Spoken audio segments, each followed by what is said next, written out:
Hello guys, आप कैसे हैं। जय श्री महाकाल, राधे राधे। मेरे इस चैनल में आप सभी लोगों का स्वागत है। आज हम हिंदी भाषा का विकास के बारे में पढ़ेंगे। ये जो विषय है सभी प्रतियोगी परीक्षाओं के लिए जैसे नेट, जीआरएफ, सेट तथा सभी राज्यों के असिस्टेंट प्रोफेसर के लिए महत्वपूर्ण विषय वस्तु है। भाषा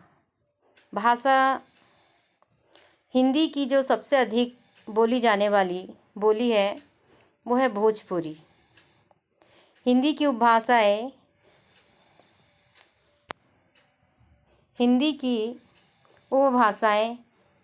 5 हैं, जैसे राजस्थानी हिंदी, पश्चिमी हिंदी, पूर्वी हिंदी, बिहारी हिंदी, पहाड़ी हिंदी।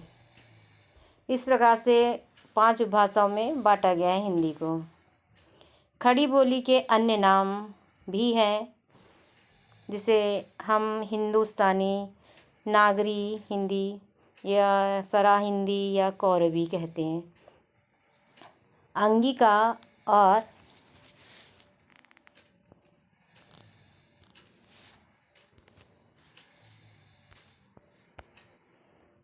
अंगिका और वज्जिका हिंदी की उपभाषा की गौण बोलियां हैं। बिहारी हिंदी की ओंकार बहुला बोलियां हैं। ब्रजभाषा बुंदेली, कन्नौजी, जयपुरी, मेवाती, मालवी, बुंदेली और कुमाऊं। हिंदी की आकार के आधार पर बहुला बोलियों में कौरवी, हरियाणवी, दक्षिणी आती है। हिंदी की उदासीन आकार बहुला बोलियां में छत्तीसगढ़ी बोली, बघेली, मगही, मैथिली आती है। हिंदी की उपभाषाएं एवं बोलियां उपभाषा और उपभाषा के अंतर्गत आने वाली बोलियां को बांटा गया है। राजस्थानी में मारवाड़ी, जयपुरी, ये जयपुरी को ही ढूंढाड़ी भी कहते हैं, मेवाती और मालवी। पश्चिमी हिंदी कौरवी, हरियाणवी को बांगड़ू भी कहा जाता है। दक्षिणी ब्रजभाषा, बुंदेली, कन्नौजी, ये पश्चिम की बोलियां हैं। पूर्वी हिंदी में 3 बोलियां आती है, अवधी, बघेली, छत्तीसगढ़ी। बिहारी हिंदी के अंतर्गत आती है भोजपुरी, मगही और मैथिली।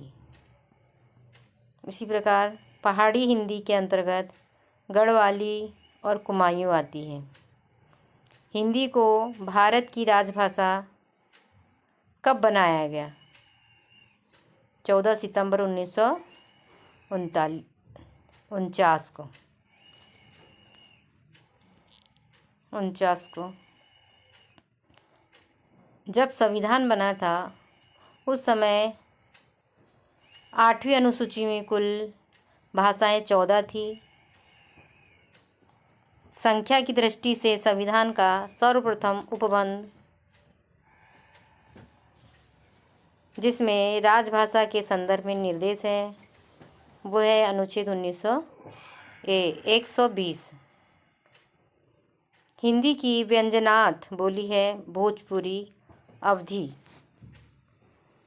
संविधान में राजभाषा संबंधी कुछ प्रावधान हैं जो हमें मालूम होने चाहिए। संविधान के भाग 2 के अनुच्छेद 120 में संसद की भाषा आती है।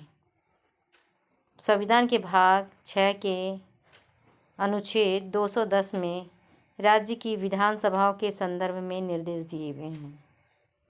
संविधान के भाग 17 के अनुच्छेद इस प्रकार हैं।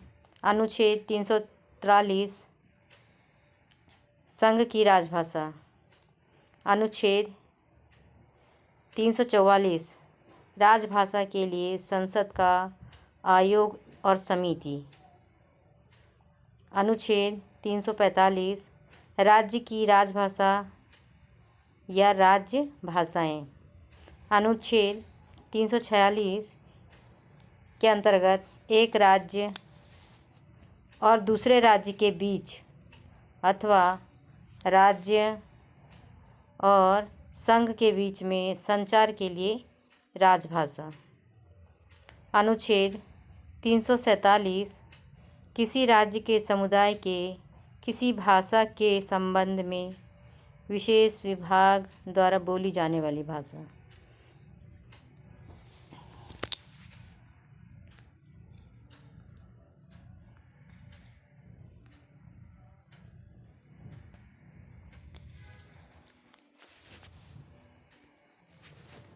अनुच्छेद 348 के अंतर्गत उच्चतम न्यायालय और उच्च न्यायालय में तथा अधिनियम के बारे में बताया गया है।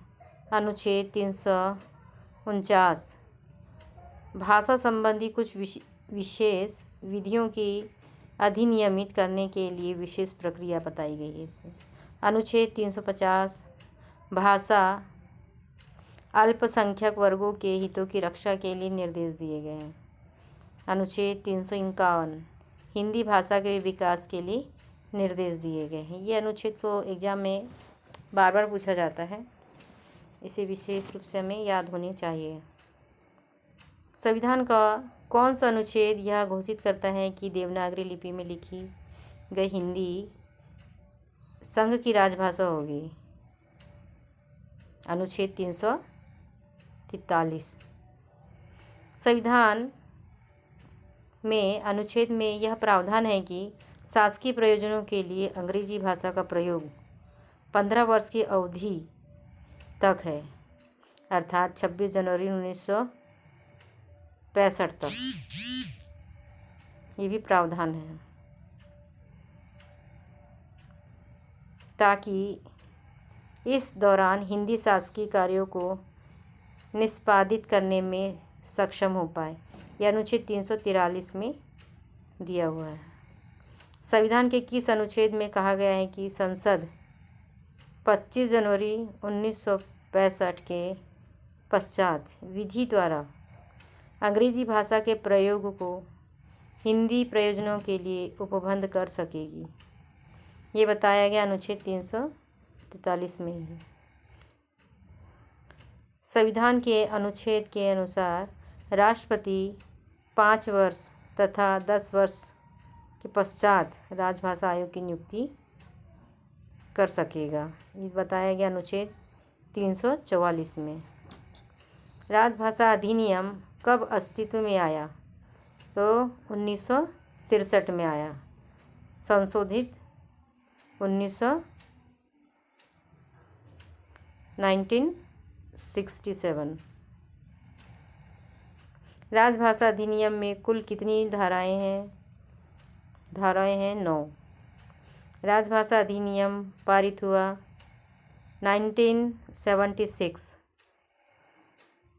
संशोधित 1987।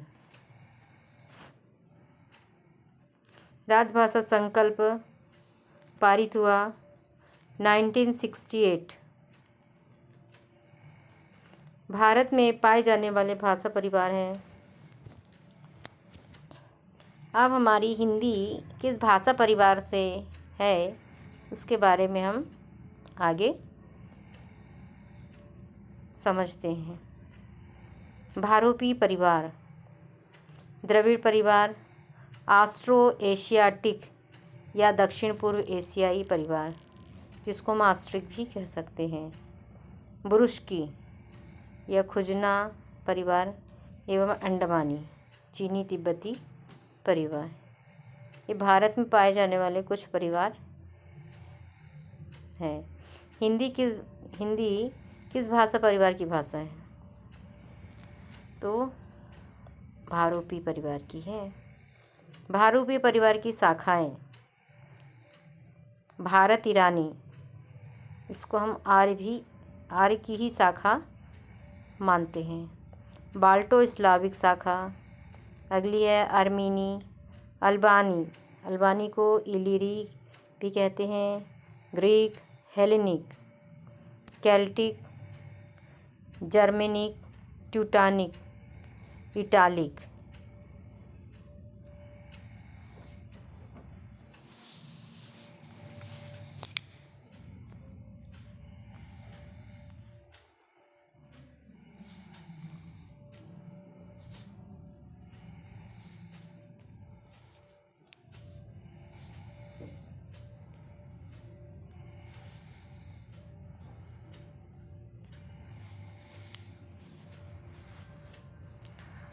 अगला है हिटाइट।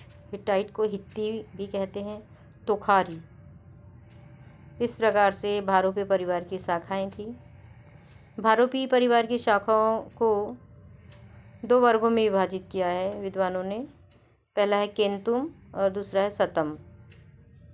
प्रोफेसर आस्कोली ने 1870 में ईस्वी में बताया है। केंटुम और शतम वर्ग के आधार पर भारोपी परिवार का विभाजन हुआ है और ये विभाजन ध्वनि आधार पे हुआ है, ध्वनि के आधार पर।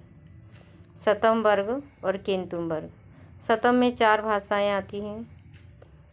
भारत ईरानी, जिसको हम आर्य भी कहते हैं। बाल्टो स्लाविक, आर्मीनी, अल्बानी। केंतुम में Greek, Celtic, Germanic, italic, Hittite और तोखरी। भोजपुरी, मैथिली, मगही को एक साथ रख के बिहारी नाम दिया ग्रेयर सर जी ने।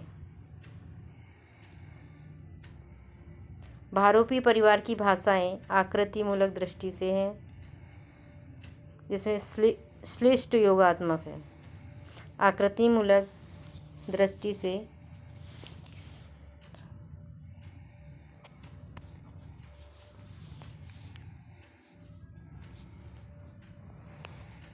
हिंदी आकृतिमूलक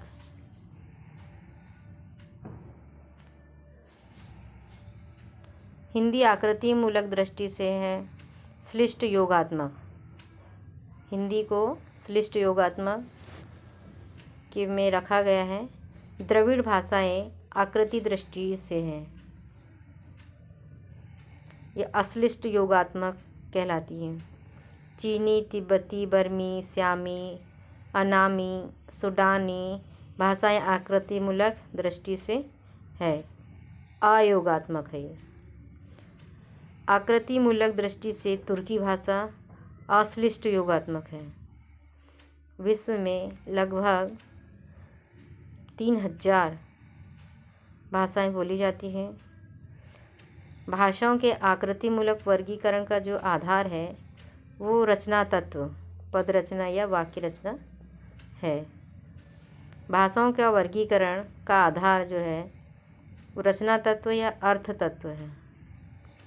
अयोगात्मक वर्ग की प्रतिनिधि भाषा है चीनी और प्रमुख भाषा परिवार है 18। बोलने वालों की संख्या एवं भौगोलिक व्यापकता की दृष्टि से सबसे बड़ा भाषा परिवार है भारोपी परिवार। सबसे बड़ा परिवार है भारोपी परिवार। बोलने वालों की संख्या की दृष्टि से दूसरा सबसे बड़ा परिवार चीनी परिवार है। पहला हुआ हमारा भारोपी परिवार, दूसरा हुआ चीनी। क्षेत्र विस्तार की दृष्टि से दूसरा बड़ा परिवार है यूराल अल्ताई परिवार। भारोपी भाषा परिवार को भारत हित्ती नाम देने वाले प्रोफेसर स्टुवर्ड ने 1893 में दिया।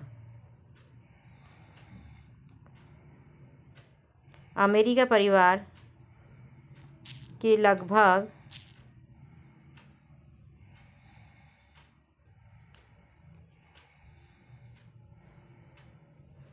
अमेरिकी परिवार में लगभग भाषाएं बोली जाती हैं 1000, लगभग 1000। भाषाओं के वर्गीकरण के प्रमुख भेद।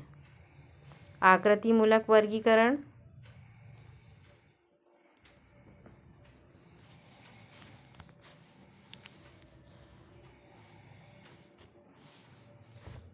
आकृतिमूलक वर्गीकरण, पारिवारिक वर्गीकरण। भाषाओं के आकृतिमूलक वर्गीकरण के भेद है 2, अयोगात्मक और दूसरा है योगात्मक। अश्लिष्ट, श्लिष्ट और प्रश्लिष्ट इसके अंतर्गत आते हैं। इस प्रकार यहाँ तक कि हमारी जो महत्वपूर्ण जानकारी थी वो यहाँ पे इस वीडियो में हम समाप्त करते हैं। इसके आगे और पढ़ने के लिए हमारे दूसरे वीडियो को देखें और सब्सक्राइब करें, बेल आइकन को प्रेस करें जिससे कि आपको समय समय पर नोटिफिकेशन मिलते रहें। धन्यवाद। जय हिंद, जय भारत।